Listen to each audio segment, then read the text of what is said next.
Oh honey. You're wearing that shirt again. I guess the postal service must not pay as well as I thought. His mother would purse her lips. His sister would roll her eyes. But Peter would just force that crooked smile, and change the subject. Jessica thought it was hilarious. Girl, you're just being honest, she'd say when I told her about these moments. If you can't handle a little teasing, that's his problem.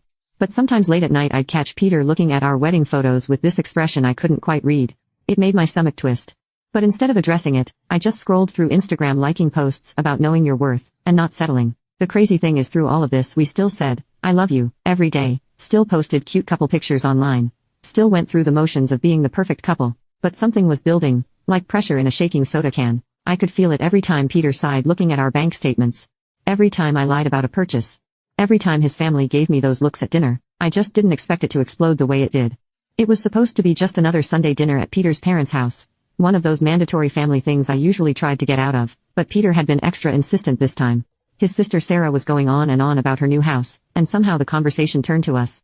So when are you two thinking about buying? She asked, all innocent-like. I'd already had 2 glasses of wine at this point, maybe 3, the boxed kind his mom always served, which I usually turned my nose up at, but was drinking anyway because, well, I needed something to get through these dinners. Peter cleared his throat and said, we're actually holding off for a bit. Need to get our finances in order first. The way he said it, like he was making some kind of announcement, made my face burn. His mother, bless her heart, tried to help.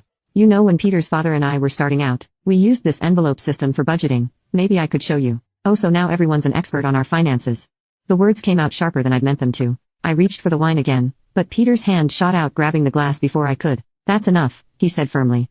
Sit down before you say something you can't take back. Maybe it was the wine, maybe it was the embarrassment, maybe it was just everything finally boiling over, but something in me snapped. I yanked my arm away from him and stood up, my chair scraping against the floor. Or what? You'll do what exactly? I could hear my voice getting louder, but couldn't stop. You know what? I don't even need you. Look at you. I could have had anyone but I settled for you. You're not even that funny. You're just ugly. The room went dead silent. I turned to his mother who was sitting there with her mouth open. Sorry, but someone had to say it. Everyone thinks it. You think I don't see how people look at us?